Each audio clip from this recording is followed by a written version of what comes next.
So, murag duha jud ta kadlaw walay kape-kape no. Pero pudon ta lang ning kape ha. Ay mo pagpalit ani, okay? Kaya dili siya effective. Lami lang siya nga kape. Literal lang siya na kape. Then magpaswat lang siya nimo. I think need yun na siya exercise. False advertisement kayo nga. No need exercise for mga diet, coffee, or something like that. Key.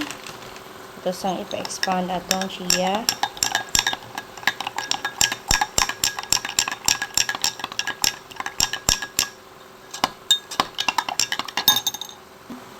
Nakuuna na siya. Bunag kaon. Kabugo.